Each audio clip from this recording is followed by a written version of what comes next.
Junior. 3 sites, 4 étapes. Vendredi 2 août, Aubel. Samedi 3 août, Timistère. Dimanche 4 août, Stavelot. Du suspense en perspective. Affiche exceptionnelle et parcours exigeant. Rendez-vous les 2, 3 et 4 août. Spectacle garanti avec le soutien de l'ADEPS, Infrasport, la Fédération Wallonie-Bruxelles, la Wallonie et la province de Liège. Impact FM, l'info-région.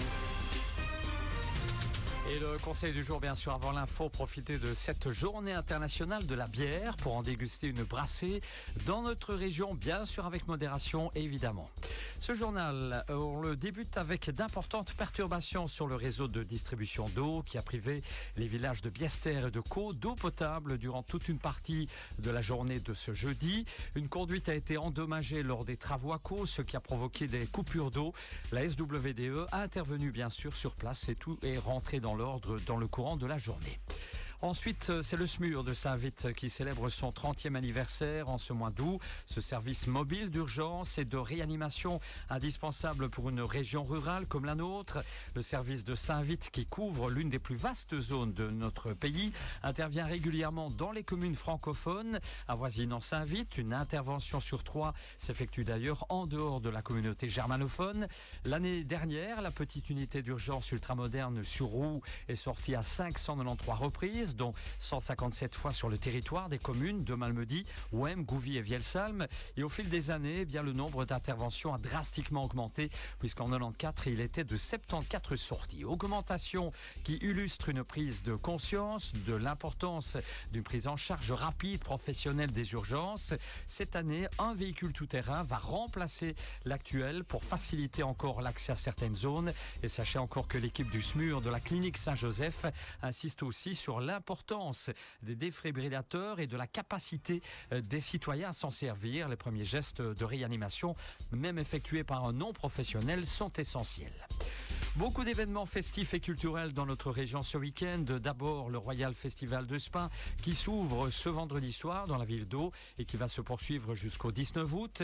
Depuis 65 ans, il rassemble chaque été une sélection des meilleurs spectacles de Fédération Wallonie-Bruxelles. Depuis 2018, il s'est ouvert aux arts de la rue et en plus du théâtre, il propose du cirque, de la magie, des marionnettes, des spectacles musicaux, du stand-up et même du mentalisme. À Stoumont, également aussi, ce week-end s'annonce festif, sportif. Les Haussiennes de Raillé qui se tiennent ce week-end au programme de ce samedi, une balade apéritive longue de 4 km et qui comprend 6 stands de dégustation avec une soirée guinguette animée par DJ Dédé, un tournoi de beach volley organisé dimanche, le food truck mis en place également en charge de la restauration et une journée qui se terminera avec une soirée after beach animée par Crazy Night et puis lundi bien sûr d'autres activités proposées, une messe notamment, le dîner boulet frites, des jeux anciens et enfin un spectacle de Didier Boclinvy pour clôturer les festivités. Et ce n'est pas terminé puisque ce samedi 3 août, le beau vélo de Ravel va faire escale dans notre région puisque pour sa 5e étape, il donnera aux cyclistes l'occasion de pédaler sur le circuit de Francorchamps. Les amateurs de vélo qui emprunteront le plus beau circuit dirigeront ensuite, vont se diriger vers le centre de Stavelot. Ils vont emprunter par la suite la ligne 45 du Ravel en direction de Malmedy et de sa place Albert Ier. Et après une courte pause, les cyclistes s'élanceront sur une partie plus sportive de l'itinéraire à travers les hameaux de Burnonville, de Mai, la route des Combes pour rejoindre le mythique circuit et l'arrivée qui va s'effectuer au bas de la descente du Raidillon avec un passage devant les stands de la F1. Le top départ de la balade de 30 km sera donné peu après 13h, mais des dizaines d'animations bien sûr proposées dans le village dès 9h30. Voilà pour l'essentiel de l'actualité, de vos informations locales. Merci de rester à notre écoute. Vous retrouverez bien sûr l'actu régionale dans 15 jours avec le retour d'Olivier Tomezzoli. Impact FM. L'info continue sur notre page Facebook Impact News.